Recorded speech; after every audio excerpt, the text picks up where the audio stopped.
1, 2, 3, 4. Hello, my name is Ali and welcome to my channel. In today's video I'm going to be sharing with you the most disappointing and worst releases of 2022 according to me. The video is divided in two parts. First we have the most disappointing releases, which are those releases that aren't bad but for sure could have had some changes. I can still appreciate them from what they are, but they aren't great either. Then, we have the worst releases of the year. These are the ones that I totally don't like. They are awful, and even if they had some things changed I'm pretty sure I still would hate them.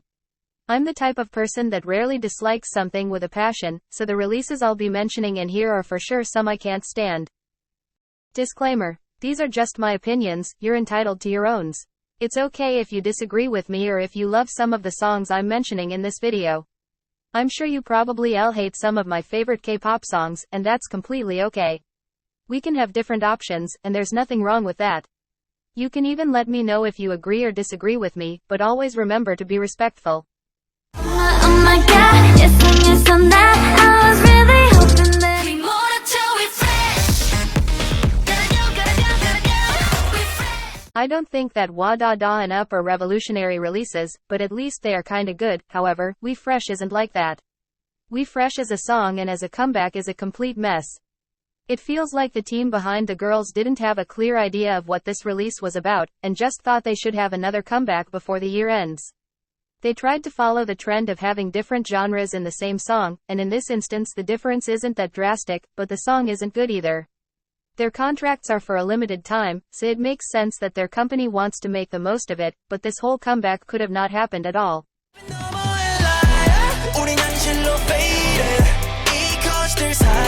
After the amazing hits that Drunk, Dazed and Tamed Dashed were, I was expecting for this repackaged comeback to be amazing. But the reality is that as soon as I listened to the song I was completely disappointed. This song follows the 2000s boy band trend, with the MV even feeling like an NSYNC music video, and I like that, but the song feels a bit boring to me. I don't like how the instrumental barely changes between the chorus and the verses. The beat remains the same throughout the whole song, and that just bores me. I understand that the song's production is minimalistic, but that doesn't mean it should be boring. I actually really like some parts of the song, but it's such a shame that with some little changes it could have been better.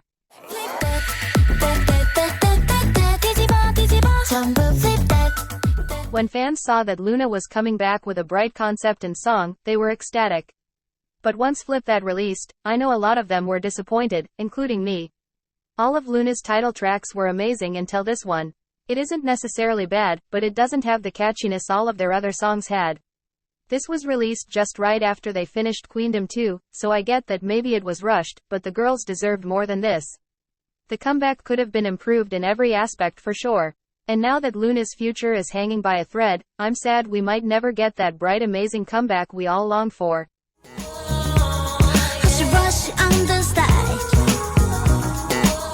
When I saw the concept pictures for her long-awaited solo debut, I died with how good they were. The concept is so unique and interesting, so of course my expectations started growing, but when the actual song released I was a bit disappointed. Hush Rush is a boring song, there's no other way to put it. It's quite forgettable. I know a lot of people were waiting for her to finally debut, but because everything was so anticlimactic she just flew under the radar. Chaeyeon is such a talented individual, so I hope they can give her better music for her future releases while still keeping the same creativity in the concepts.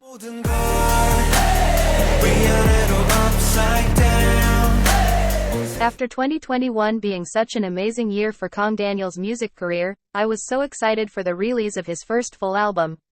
I knew it was going to have so many amazing songs in it, and it did, but my issue is with the title track.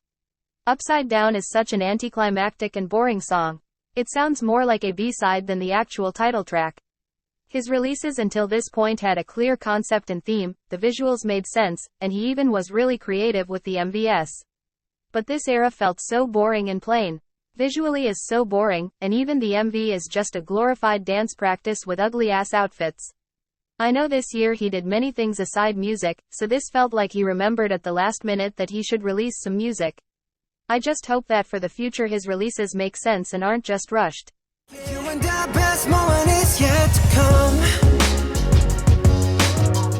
For some while I've been quite bored with BTS' latest releases, but I still had some hope that this was going to be an awesome comeback.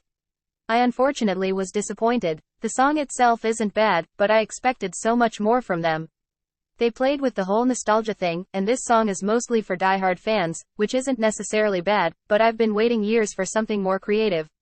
BTS is the group that released the Most Beautiful Moment in Life albums, and the Love Yourself series of albums. They are known for having amazing concepts and visuals when it comes to their music, so I was expecting that. I also think it's such a shame that they didn't release something big as their last comeback before enlisting.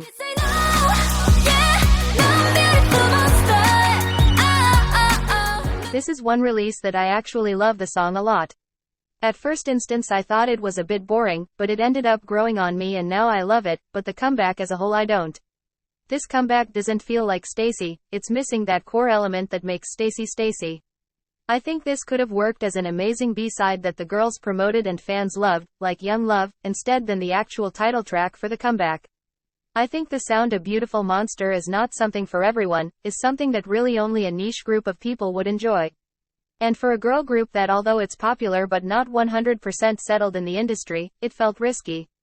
I hope that they can come back in 2023 with something as amazing as their previous releases before Beautiful Monster.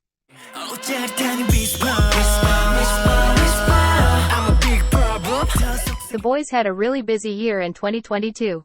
They had a Japanese release, they went on tour, they had a Korean comeback, released a Universe special song, and released a special winter song for their anniversary. They definitely were booked and busy. But just like in Kang Daniel's case, this comeback felt rushed.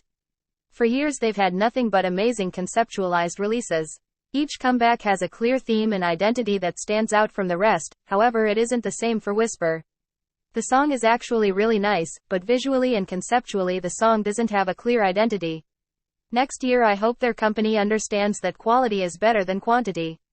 We don't need a bunch of releases that all are mid, instead I'd rather have one or two that are top notch.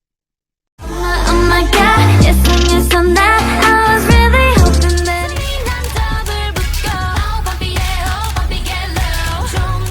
I desperately need to talk to the person, or people, that approved the change in concept for Weekly. They were bringing something different to the industry, people loved it, and the girls were killing it, so I don't understand who thought this was a good idea. I get that maybe they wanted to diversify their discography and add new things, but do it in the form of promoted B-sides. Or at least make the song good. Ven Para is such a boring and forgettable song. It tries to be impactful and loud, but it just fails at it. I don't understand how they come from having one of the most successful songs in 2021, to this mess. This was the only release the girls had in 2022, so I hope that for 2023 their creative team and the music producers behind them get their shit together.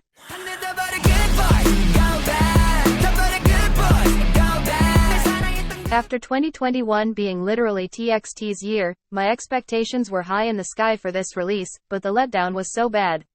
I like that they kept the dark concept and the same rock-influenced sound, since I'm the biggest fan of it.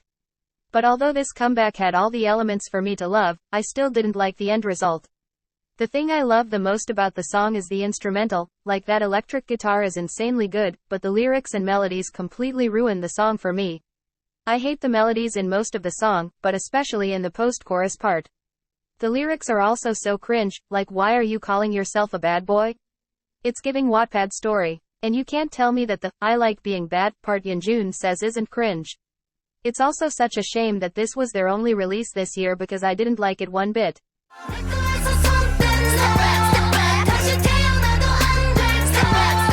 I think everyone can agree on me with this one. When this group was announced everyone was excited, and the expectations were high, but as soon as anyone read the lyrics was left like what the fuck is this? This whole thing had the potential to be even better than Super M, but the team behind them decided to give the girls this shitty-ass song? How it's the group called Girls on Top, but their lyrics talk about fighting with a girl over a freaking man. Like what's empowering about it?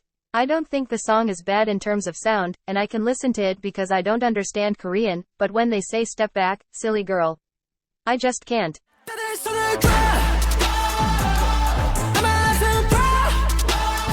Like I said earlier in the video, I didn't love ENHYPEN's previous release, so I was hoping that they could revindicate themselves with this one, but it was even worse. This song is just so unbearable for me to hear, like it's so bad that I can't even listen to it from time to time. I get that they were trying for a strong hip-hop song that matched the era's concept, but this ain't it. I actually really love the pre-chorus so much, and the chorus isn't that bad, especially because of the pretty OHHHS. The post-chorus is just awful, to the point that it completely ruins the song for me. The verses are also so bad, like the rap bits weren't hitting like they think they were. I'm usually the type of people that loves songs that most K-pop fans hate, but although I really wanted to like this, I just can't. Boy, gonna diss me, boy, I'm so pissed, boy, gonna miss me. A lot of people hate on Sneakers, and I can totally defend a song like Sneakers against the haters. However, there's not much to work with when it comes to Boys Like You. This song feels like a Disney Channel song, like a Taylor Swift song back in 2009, but much worse. I don't understand who thought this was a good choice to release as a pre-release, because although the song isn't objectively bad, it also isn't good. I would have loved this song if it was released back when I was 10, but now with 22 it feels so cringe. It would have been okay if this was a soundtrack for a cringe teenage movie or show, but the fact that it was released as an actual ITZY song for their latest mini-album, it's just plain awful. Why did JYP Entertainment give Twice such a good English song, but gave this crap to ITZY? Those were all the releases I have. I really hope that TXT and ENHYPEN can have better releases in 2023, because everything they released this year made into this video, which isn't good at all. I have faith they will kill it this year, but we just have to wait and see. Let me know if you agree with my choices, or if you have a specific releases that you think should have been added to the list.